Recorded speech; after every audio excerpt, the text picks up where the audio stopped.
Oi, bem-vindos todos vocês ao Globo News Painel, como sempre aqui do estúdio da Globo News de São Paulo. Nosso tema inicial essa semana vai ser mais amplo do que vocês vão ouvir logo agora na próxima frase. É a crise da Europa, mas esse é só o nosso ponto de partida nessa edição. Na verdade, através da crise da Europa, o problema mais grave que a gente encontra internacional no momento, nós queremos dar uma espiada em que medida os países importantes conseguem ou não conseguem se coordenar em torno de assuntos, de temas, de problemas, de crises relevantes e outras que não são crise, mas são assuntos relevantes, como a Rio+20, por exemplo. 3 são os nossos participantes aqui em São Paulo. Eu vou começar a apresentação dos nossos convidados pelo embaixador Sérgio Amaral, que é diretor do Centro de Estudos Americanos da FAAP e é também conselheiro da Felsberg Associados. Está conosco Ingo Plöger. O Ingo é presidente do Conselho Empresarial da América Latina. E nosso terceiro participante é Alexandre Schwartzman, economista, consultor, professor do INSPER, aqui de São Paulo. Sérgio, em outros painéis dos quais você participou sobre a crise na Europa, você deixou um tom muito otimista da sua parte quanto à convicção política dos dirigentes europeus de que, mesmo levando em conta, como os economistas dizem, que o euro jamais funcionaria ou funcionará, o projeto político é mais importante que qualquer coisa. Depois do que aconteceu na Grécia, você se sente confirmado ou desmentido? Eu sinto confirmado. Eu continuo a acreditar que o projeto europeu é fundamental para a Europa. E a Europa vai fazer o que é possível para mantê-lo. Agora, evidentemente, existem acidentes de percurso. A Merkel repetiu ainda esta semana, num pronunciamento que ela fez, é que a Europa é o nosso destino, mas os recursos da Alemanha não são infinitos. Ingo, Merkel, Angela Merkel, talvez seja a pessoa mais xingada hoje pelos outros chefes de Estado e de governo, xingada no sentido de cobranças que são feitas à Alemanha. Ela é vista como grande obstáculo à resolução da crise europeia. E o que pode parecer, aos olhos da Merkel, e como o Sérgio acabou de dizer, importante do ponto de vista político, o tempo econômico não permitirá que se concretize. O que a Merkel está fazendo? Ela quer solidificar uma ideia de ter melhores instrumentos fiscais, econômicos e inclusive de proteção a crises futuras pela União Europeia. E o momento de fazer é agora com uma disciplina fiscal, com um regimento mais intenso dado ao Banco Central Europeu. E ela acredita que se essa crise não for possível, não for suficientemente forte para que os Estados cedam essa soberania que ainda está nos bancos centrais dos países, a Europa nunca será uma Europa forte. Então, essa é a aposta que ela tem. O grande risco que ela corre é que ela está sozinha nessa luta e poderá politicamente se tornar um empecilho dentro da própria Europa que precisa da unanimidade. Alexandre, você vê, o Sérgio fala, sim, projeto político, conseguirá? Pode haver acidentes de percurso. O Ingo ressalta a palavra aposta. Está na cabeça da chefe de governo alemão uma aposta. Acidente de percurso, aposta. E você? Olha, da forma como eu vejo, para preservar a zona do euro como ela existe hoje, acho que o único caminho é caminhar no sentido de aumentar a integração, no sentido de efetivamente caminhar como se fosse para um governo federal europeu. Acho que a gente ainda está longe disso, tem alguns embriões que vão se formando. O próprio Fundo Europeu de Estabilização é um começo do que se poderia ser um tesouro, a discussão sobre a unificação da supervisão bancária, sobre a criação de um fundo também único de garantia de depósitos, etc. Todos esses vão caminhando, acho que esse é um caminho onde pedacinhos de soberania vão sendo colocados vai de ter cada que colocar, país. E aí acho que a dificuldade nesse processo todo é que, obviamente, você está colocando uma série de benefícios que viriam do governo federal, agora tem uma série de custos, entre eles, de fato, entregar um pedaço da sua soberania fiscal para Bruxelas ou para onde fica essa autoridade fiscal. E acho que a dificuldade na Europa é que você tem um prazo muito curto, talvez, para você conseguir dar esse passo que eu acho essencial para manter a unidade da zona do euro. Então, talvez o que estejam esperando é que a crise se torne de tal forma profunda, tal forma grave, que os países possam, de fato, dar esse passo. Mas isso é uma aposta, porque acidentes acontecem. A crise ficou grave, você poderia dar de repente por alguma coisa não dá. A gente viu o que fez a Inglaterra quando não assinou o compacto fiscal. Alguma coisa dá errado e aí de repente você pode terminar com uma crise muito mais séria. Sérgio, você queria falar agora? Não, eu acho que esse é o ponto central. Quer dizer, a crise, ao mesmo tempo, é uma grande oportunidade. Porque a Europa discutiu alguns anos atrás aquele acordo de Lisboa, que era um acordo que tinha por objetivo uma transferência relativamente pequena de competências e poderes para a Comissão e para o Conselho em Bruxelas. E fracassou. A crise é essa oportunidade. No fundo, é um jogo de tudo ou nada. Você tem um processo de ruptura na Europa, ou a Europa poderá sair extremamente fortalecida enquanto um projeto. Mas aí a pergunta que eu coloco a vocês, começando por você, Ingo.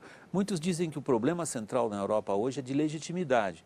É bom você ter mencionado os tratados de Lisboa, porque eles foram derrotados em diversas vezes em que a ideia de atribuir a uma instância supranacional decisões que até agora classicamente são decisões de estados nacionais, essa atribuição, nos mais variados eleitorados, tem sido rejeitada. Então, os políticos, eles estão no compasso das populações, ou seja, é possível falar de uma Europa mais profunda, como vocês três apontaram. É o caminho, é uma aposta, mas tem legitimidade? Legitimidade teria e tem, até pelo projeto político com o qual foi criado, onde os europeus estão convictos e de acordo. O problema europeu é como o Gulliver, aquele grande gigante, que quando adormeceu, vieram os anãozinhos e começaram a prender ele, a amarrar ele. E quando ele acordou, ele não conseguia mais levantar. A Europa é assim. Enquanto foi se construindo a Europa, o gigante adormecido deixou que ele se amarrasse.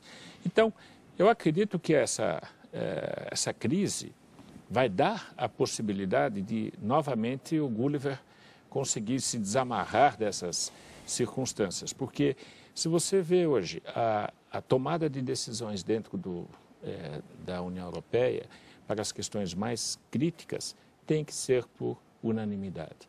Então, em outras palavras, por consenso. Por consenso. Um veta. Um veta. Então, você tem hoje uma situação muito difícil, mas essa dificuldade, eu pessoalmente acredito, que vai dar a possibilidade de você realizar esse projeto. Agora, é aquilo que o Alexandre falou. A questão do tempo, quer dizer, essas medidas que eu vou precisar dentro de uma Europa lenta, por natureza, vai ser suficiente para poder conseguir fazer essa reforma com 50% de desemprego na Espanha para 54 jovens, entre os mais jovens. Não é? Então, a situação social, a situação da dificuldade econômica, será que ela vai ser suficientemente longa para a gente poder fazer isso ou não? Tem um grande debate entre os economistas internacional, talvez um dos mais relevantes da atualidade, que é como enfrentar uma situação dessas.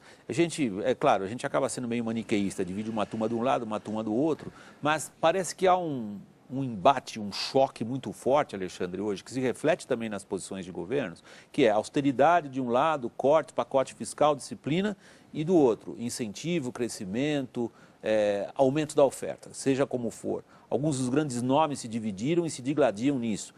Agora, diante do problema político, Alexandre, aí a pergunta a você, os economistas estão travando uma subbatalha, quando o tempo, como você mencionou na sua primeira intervenção, não dará, na verdade, qualquer espaço para que a Europa saia da crise? Não acho que é uma subbatalha.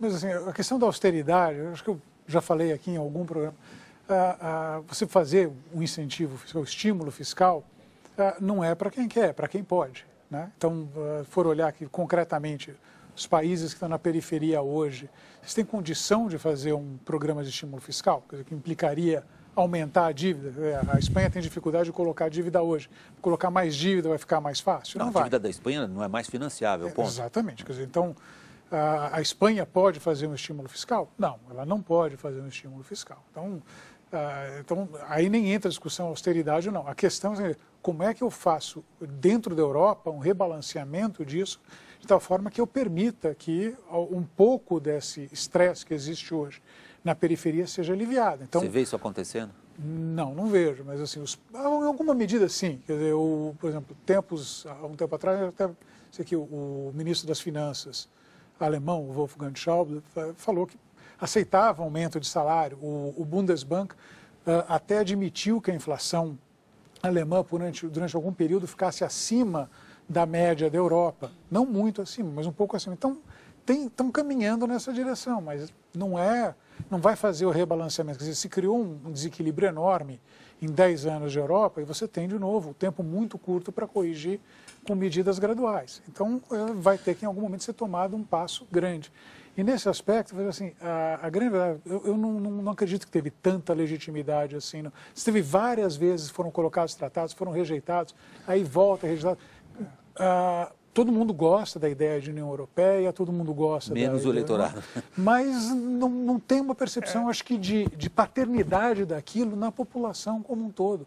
Eles acho que não veem exatamente da mesma forma. Nesse sentido, sim, acho que a elite europeia se desgarrou um tanto da população no sentido de levar esse projeto de transparência. A gente leva esse projeto e depois o pessoal vem.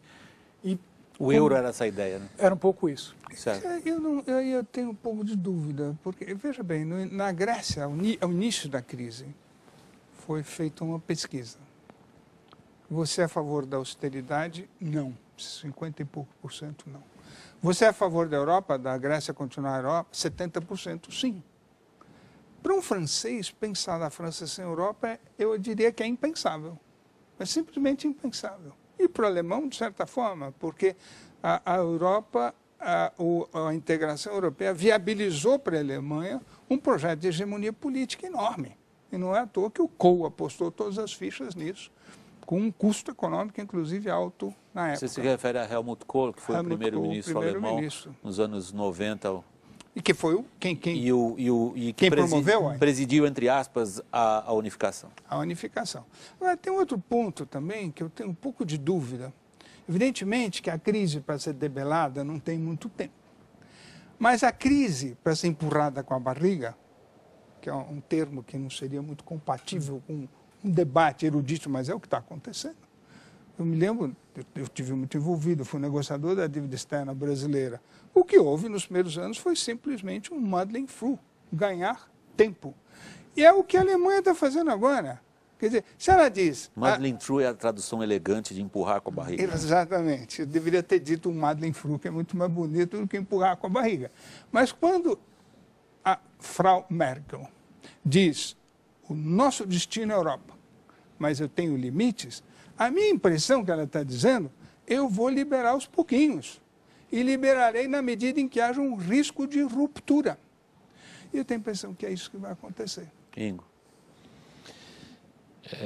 Eu acho que o Sérgio colocou muito bem a parte dos limites possíveis pela visão da Angela Merkel. Mas eu acho que existe um grande perigo maior ainda, porque o temor de um isolamento da Alemanha, isso já aconteceu 2 vezes.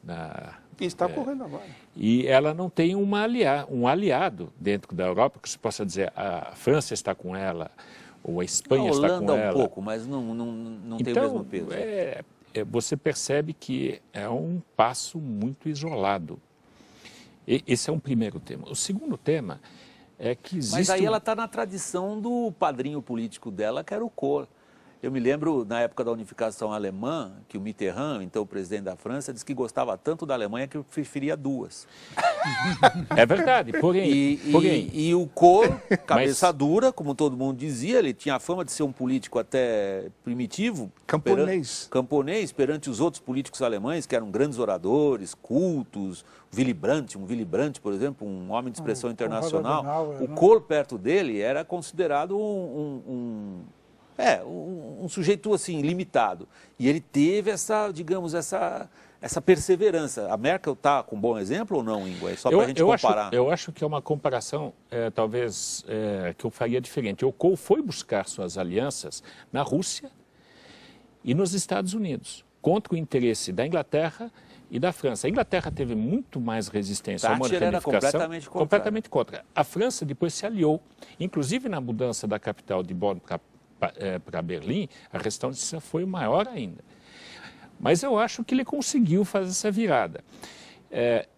Eu acredito que estão acontecendo coisas na frente da Merkel, onde ela está percebendo esse limite.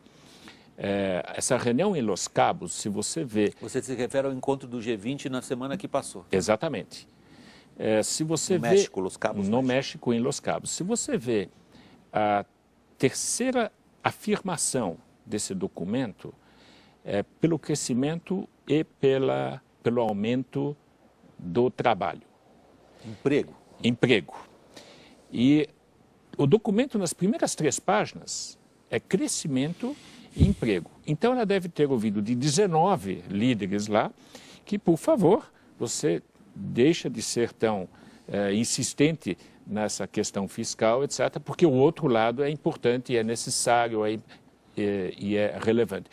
E não devemos lembrar que o Bernanke, Bernanke é o presidente do Federal Reserve, do Banco Central Americano, não é? Fez uma declaração na semana passada, onde ele reconheceu que eles talvez tenham puxado o manche um pouco demais em termos das restrições monetárias e terão que recolocar isso no mercado para dar mais pujança. Injetou grana de novo à beça. Exatamente. 250 bilhões de dólares na economia americana que está patinando.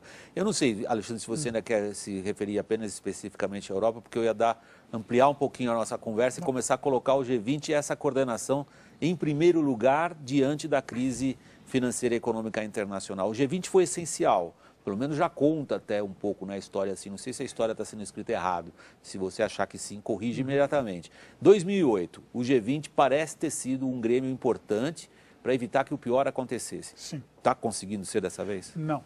A impressão que eu tenho é que em 2008 tinha... O G20 tem obviamente, menos poder do que uma União Europeia, institucionalmente falando. Ele é um grupo até certo ponto informal, não tem as instituições, os poderes.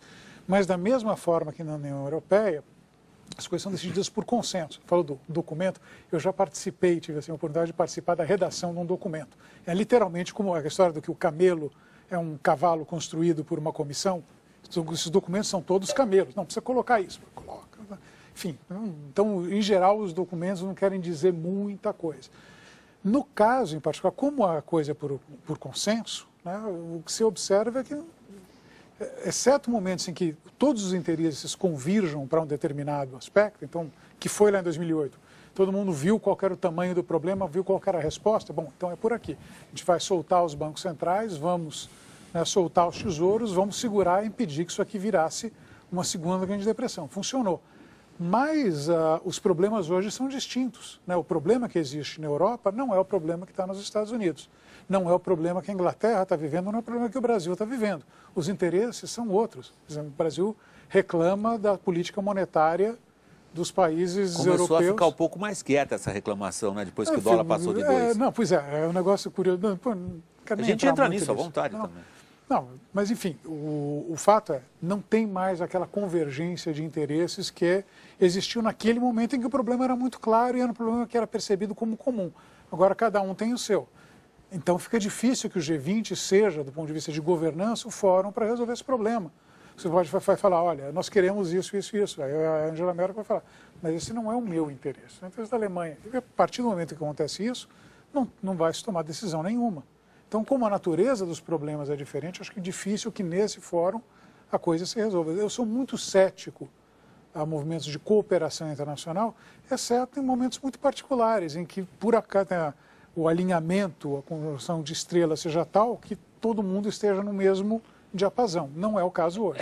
Isso que o Alexandre acabou de citar, Sérgio, essa noção de que a cooperação internacional, nessa época de crise, nesses últimos meses, está se tornando mais difícil do que mais fácil, permeia boa parte dos comentaristas e boa parte também dos especialistas. Eu me lembro de ter ouvido na Rio+20, na semana que passou, na semana anterior ainda, um professor de Harvard, o Danny Roderick, dizendo: esta é uma mudança estrutural preocupante, porque está cada vez mais difícil colocar as principais economias no mesmo compasso e colocar os principais países interessados nas mesmas soluções. O G20 está deixando de ser aquele grêmio ao qual se atribuía tanta possibilidade de uma, vou falar entre aspas, de governança. William, você está entrando no segundo tema da reunião. E então eu vou dar um passo mais adiante. Eu acho que não é só um problema do G20. Na verdade, eu acho que o multilateralismo, no qual nós depositamos tantas esperanças depois do fim da Guerra Fria, com a globalização, que recolocou uma agenda muito mais ampla para a comunidade internacional, o multilateralismo está mostrando os seus limites. Veja bem o que aconteceu com Doha. Nada. Você está falando da principal rodada de comércio internacional. Rodada de comércio internacional, em que não só você não conseguiu chegar a um acordo, esteve perto, mas não conseguiu, como eu acho que não vai chegar. A Doha não é que está suspensa, eu acho que ela está morta. Você veja a questão ambiental. Em 92, nós tivemos um lançamento de um processo negociador com resultados concretos. A Convenção de Clima, Biodiversidade, Diversificação. Kyoto, em 97. Copenhague foi um fracasso. Conferência de Copenhague foi em 2009. Foi um fracasso, não conseguiu entendimento entre os grandes, não houve consenso. Se você quiser, agora, o G20, em que você... E que é curioso o que está acontecendo, é que os objetivos são bons. Ninguém pode ser contra a transição da austeridade para crescimento. Ninguém pode ser contra a que se dê uma ajuda, uma recapitalização dos bancos, a que se reduza o spread bancário, que todos insistiram nessa reunião do G20. No entanto, o comunicado, ele não tem meta, não tem prazo, não tem compromissos. Se você for para o grupo dos 20, no Rio+20, a coisa é igual. Quem é que pode ser contra a economia verde, a integração da dimensão da economia, do social e do ambiental? Ninguém. Quem é que pode ser contra um fortalecimento do PNUD, uma criação de uma agência? O fato é que o resultado não tem meta, não tem prazo, não tem compromisso, não tem tecnologia, não tem dinheiro. Então, o que você está tendo é declarações muito bonitas. E o que eu acho que, nesse conjunto de coisas, está mostrando que o multilateralismo tem seus limites. Não é que esteja em crise, porque ele é muito bom gestor. Uma parte da gestão da governança internacional ele faz, mas ele não está em condições de responder às crises e de fazer mudanças.